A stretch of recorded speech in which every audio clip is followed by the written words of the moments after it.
buddy? How y'all doing? Yeah, yeah. Good afternoon, everybody. I'm excited about this talk to, where's Sleepy Brown at? Right there. Just got a history lesson about the Dungeon family from Sleepy Brown and got some good information. And Vivek Ranadive, he's here. He's working on a big concert with you. I'm going to keep the details out in the future. But let's get into it. I know there's a lot of things people want to know about you, and thank you for coming to Sacramento. Okay, thanks y'all for having me. With everything that's happened here today, and what's intrigued you the most about the Kings and Bucks are doing today, and why did you want to be a part of this? I've been doing things like this for like over a decade now with my Big Kids Foundation. It's a foundation that's dedicated to molding the minds of the youth. And when they called me to come out and was like, would you speak? I was like, absolutely. Yeah. Tell us a little bit more about your foundation, how it started, and what you want kids to get out of it. My foundation started roughly 10, 11 years ago, and I wanted to give back to the kids. I learned at a young age that it's easier to mold a young mind than it is to try to change a broken one. And what I did was put together a team of people, a staff that, we didn't want to just give away turkeys at Thanksgiving and toys at Christmas. We wanted something to go year round. So we started an arts program where the kids, from dance to music, and then we went into traveling where we started taking kids around to different museums and different historic sites. Because one thing I learned, growing up was when I started to travel was that the world was bigger than your block or your neighborhood and where you're from. And when you got a chance to go, say, to Europe or even from Georgia to Florida to see how different people live, it kind of expands your mind. So we started implementing that a couple of years ago as well. And tell them the website, people that don't know. BigKidsFoundation.org. Yeah.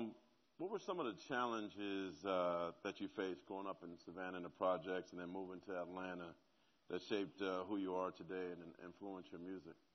I come from a fairly large family. I was raised by great-grandmamas, grandmamas, aunties, uncles, and, we were always taught family first. We came from nothing, and once I started getting into music, through my grandmother, who every weekend when I was like maybe 7 on up to like 12, she would send us to the record store to buy 45s for a record collection. Thus, I got introduced to Bob Marley and Patti LaBelle and things like that, and kind of discovered that music was really my love, you know what I mean? So it was all from her that I knew what music was I put here to do. Yeah. What were the biggest challenges that you had? The challenges, we come from the projects, everybody eating off one plate. I remember moving to Atlanta when I first started middle school. I moved from from Savannah to Atlanta when I was kindergarten.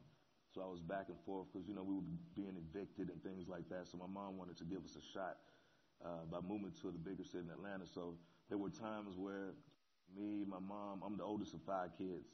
Me, my mom, my brothers and sisters would live in a Motel 6 eating bologna out of a cooler, for like half a school year, walking to school. And sometimes you get out of school and you come home when we would have an apartment and the furniture would be out in front of the complex, which was embarrassing for a kid. So we went through a lot, So I retired my mother maybe 18 years ago. Like, I take full care of her.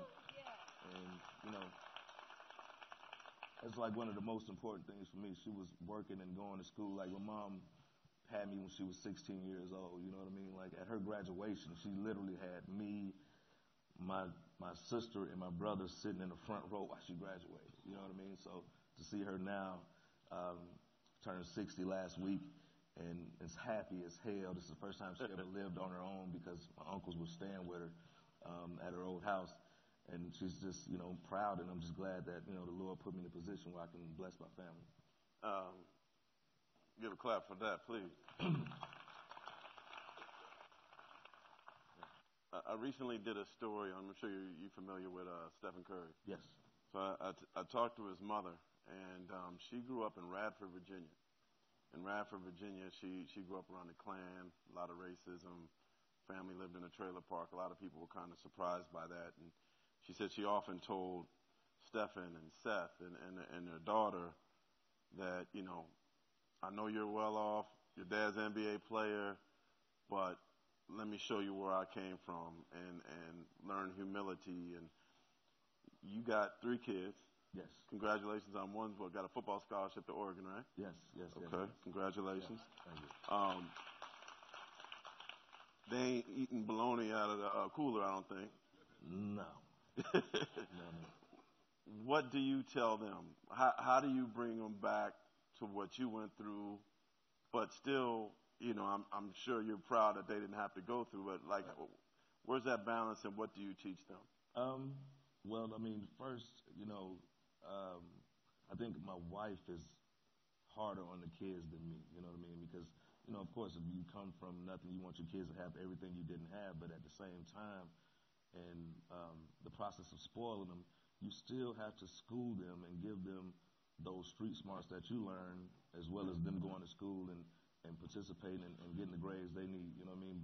So I also, when they were young, I still have family in Savannah. Like, they don't live in the projects, but they do live in low-income housing. I sent them down to the country, and they got a taste of how their cousins live, and you know, they got a chance to be around it, you know what I mean? So, I mean, they know to be appreciative of what their father has worked for. And I told them the stories of how we came up, and they couldn't believe it, you know what I mean? Like, wow, y'all lived in the hotel? Like, yeah. You know what I mean? You don't know what it feels like to go to school and just don't know if you're going to come home and all your mama furniture sitting in the front of the apartments, and everybody like, y'all got put out, you know what I mean? So that just made me work harder. So I would never want them to go through that, but at the same time, I instill values in them to, you know, be good to people, and, you know, you get back out of life what you put into it. Yeah. What was the best advice you were given during your youth, and also perhaps your best mentor, like the one person that got you, you know, perhaps said some things to you that really made a difference in your life?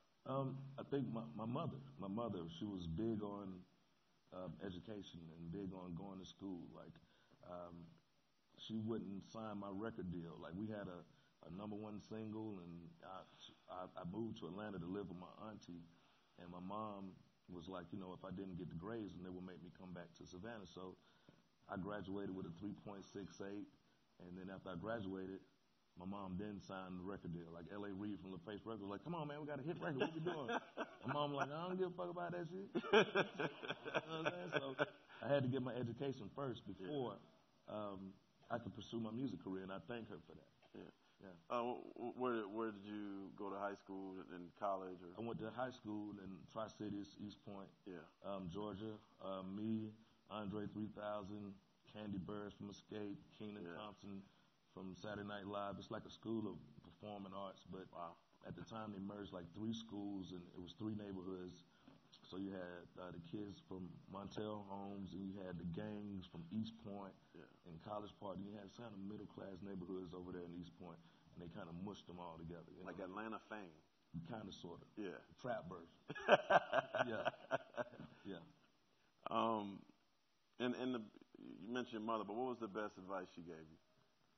Just get that schoolwork. Yeah. That was the best thing ever, you know what I mean? Like, my partner, when we were first recording, he stopped going to school.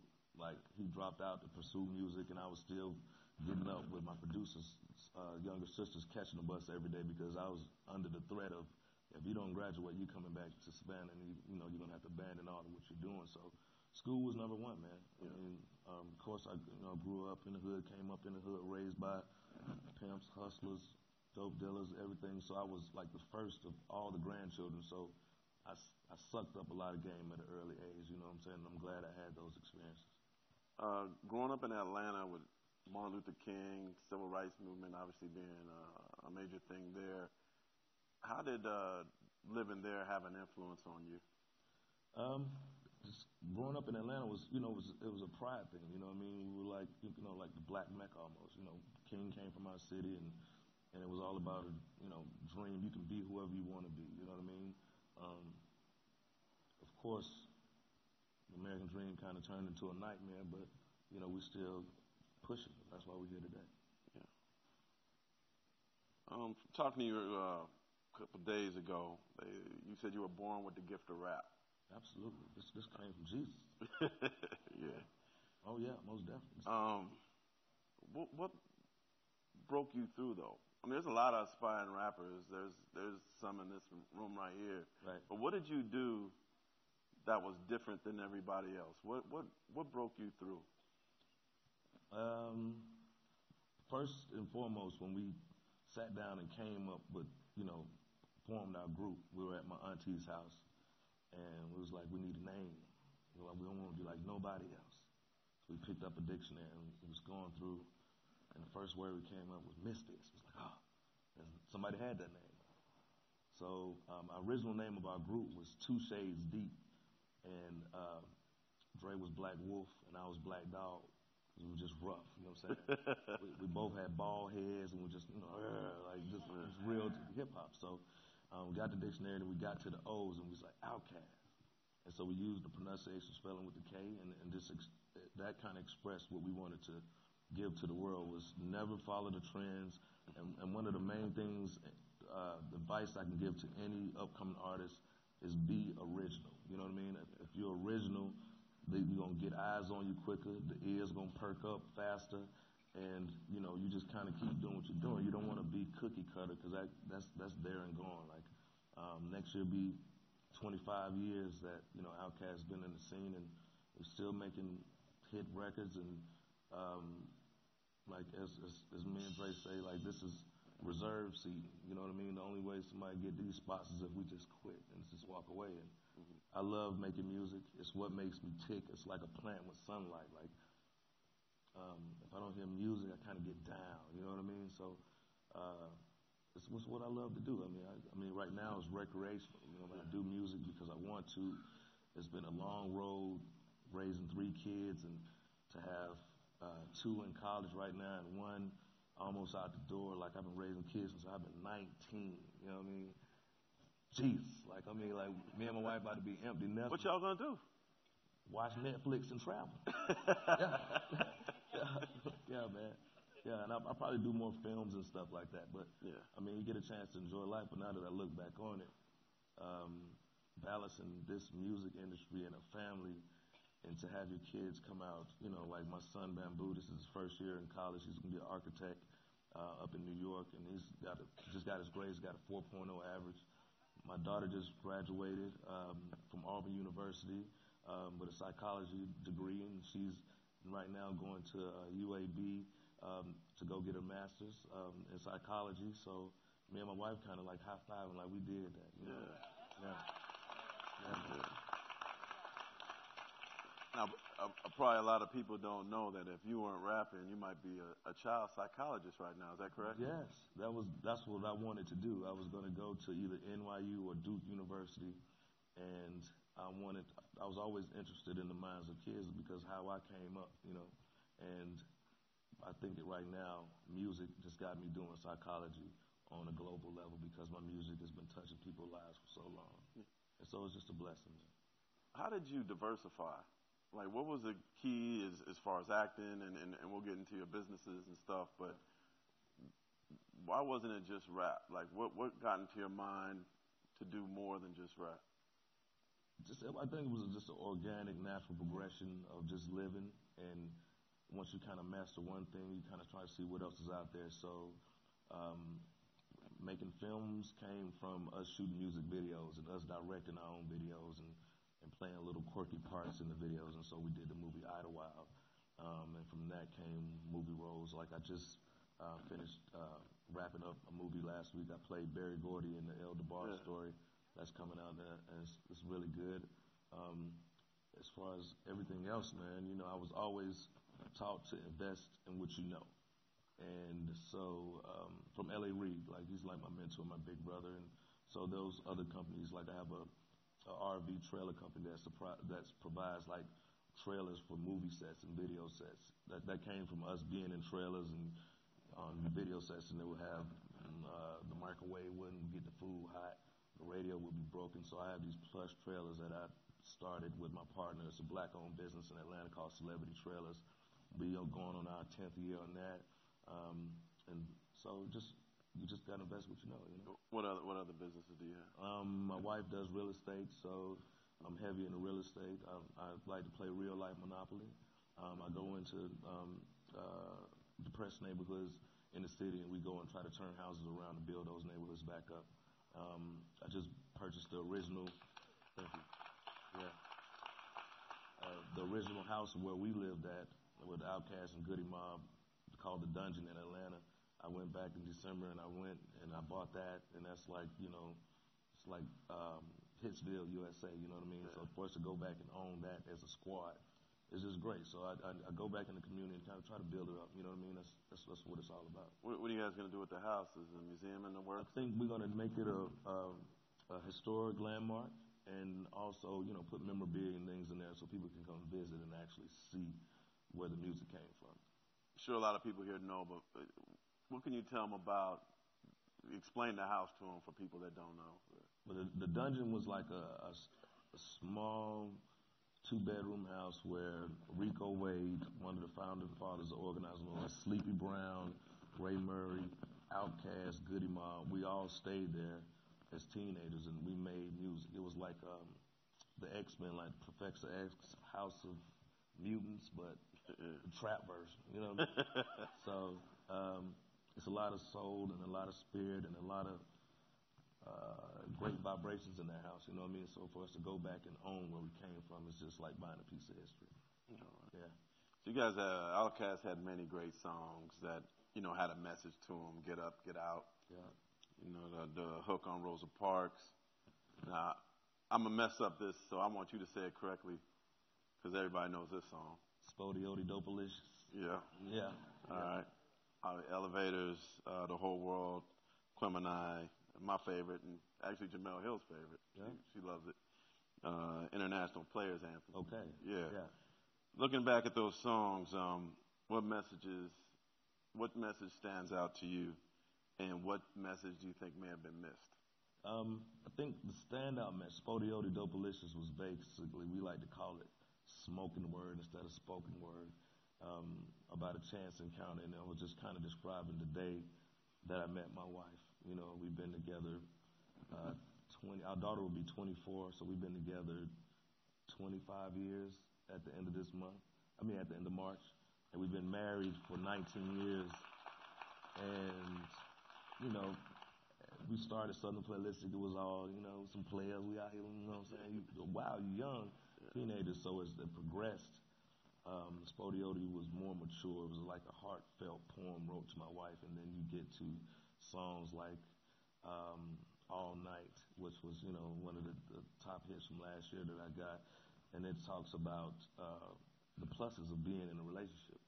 And so now you can see the music evolving. I have a new song out now called Doing It, which is straight glorifying my wife. She's even in the video. I had to beg her to be in the video, but it's just a positive message in relationships to see how they can evolve from teenage love to being grown and in a marriage. And you still got bumps and you go through stuff, but when you make it through that, then, my chest about to touch the tape at the finish line when this boy go to Oregon. I can't wait.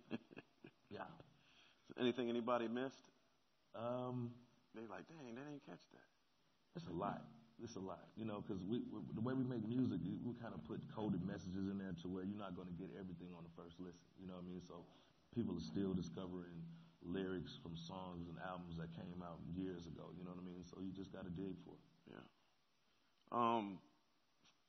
Super familiar, certainly the painful part of Sacramento history and black history. March 18th, 2018, 22-year-old African-American Stephon Clark shot and killed by 2 Sacramento police officers in the backyard of his grandmother's home. Yeah. How familiar are you with that tragedy, and what are your thoughts on police brutality and excessive force? I kind of catch it all. I read the newspapers and I, kind of watch the internet of what's going on. And I remember when it happened, it was just like, things from Philando Castile to Eric Garner, and it's just a domino effect. And it was like, seemed like something was happening every week, but to kind of see these things happen and to see the police story and then to see the family private autopsy, and then see the story switch around. It's like the same process over and over again. Like, they didn't identify themselves as policemen. You know, just if somebody just run up on you like, hands up, shoot, shoot, shoot, don't even give you a chance. It's just the same narrative over and over again. And one thing that I just learned about it, because I just had to look up some of the stuff on it, was that I didn't realize that the police turned the body cam audio off, you know. And that's what got me to thinking, is when those sirens come on, or when the police are in pursuit of someone, the body cam shouldn't be in the control of the police officer. That thing should stay on audio and video the whole time to record the whole interaction of what's happening. You know what I mean? That will kind of put a lot of truth to it. And then, on top of that, to go further than that, I think that every city should have civilian community review board. So when these shootings and stuff happens, it don't just go to the grand jury, it goes to the people in the community so they can make a decision on, okay, it was wrong, we want to take you to trial. Don't go to the people whose team the police are on, but the people get a chance to decide the fate of these police, and they'll think about what they're doing to the folks in the communities that they don't know because they don't live there.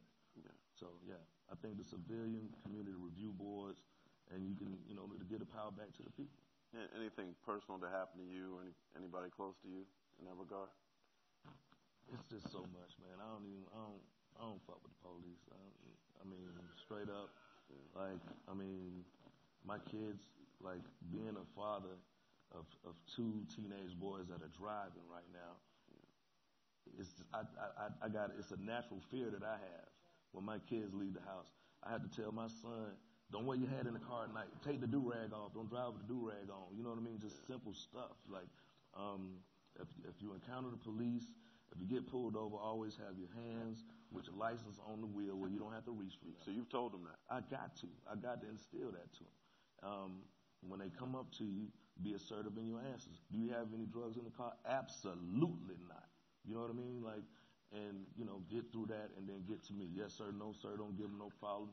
But it's something that I have to say to my sons because, they're brown, you know what I mean? And at the same time, with a boy going off to college, like my wife is like, I get my kids, they graduate and get them a car for their graduation.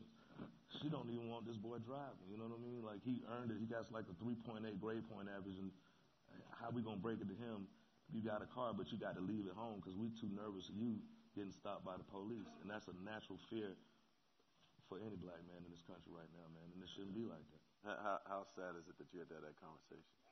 It's gonna be sad when I have to tell him he can't take his car to school. Yeah. That was gonna be sad. Yeah. But I mean, that's how it is. Yeah.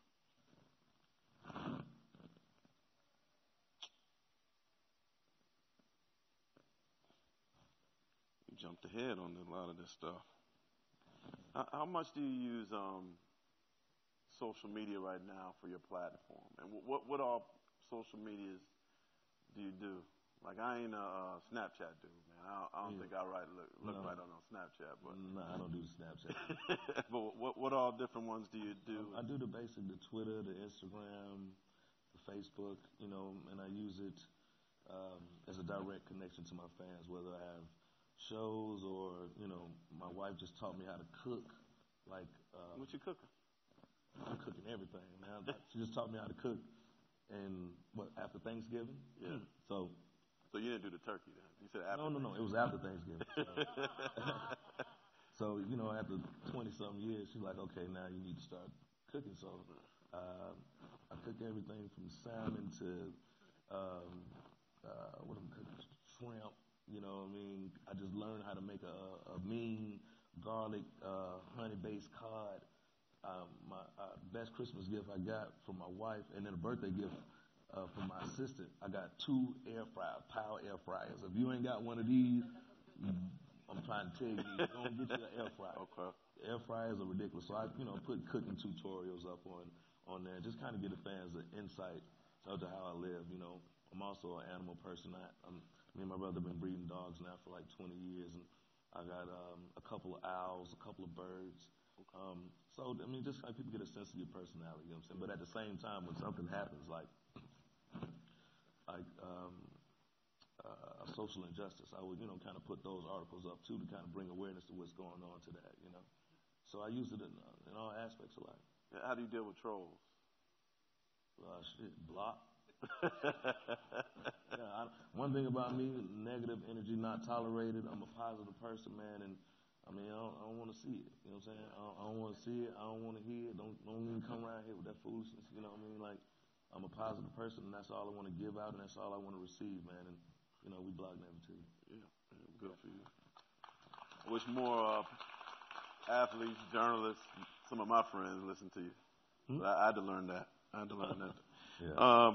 What message would you like to give kids here today? The main thing with the kids is whatever you want to do, if you stay at it, and if you want it bad enough, you will achieve it. You know what I mean? Like, it can be from something educational, as going to school, or if you're going to play a sport, if you want to start your own business, anything you want to do, put your mind to, man, just stay at it, because that's what I did and that's what I know. And always kind of take in information from people that you know that have gotten to certain places that you want to be. You know what I mean? You can never be the smartest person in the room. If you are, then you're in the wrong room. Yeah. And lastly, and we'll let you go on this, I want to see some of your basketball knowledge. I want to know what you know about the Kings. Yeah. About the new look Kings. I've been getting beat up all day by the owner about some of our old stories. I know about Chris Webber. I know about Mike Bibby too, but yeah. I don't know specifically yesterday. Yeah. Hawks fan? Yeah. You're a soccer fan, right? I think anything Atlanta, I'm with it. You know what I mean? Atlanta United, the Hawks, the Falcons. So I support my city and proud of my city and where it's going. And it's like really the land of opportunity right now. So, I love Atlanta. And what can we expect at halftime? Number hits, 7 minutes of straight fire.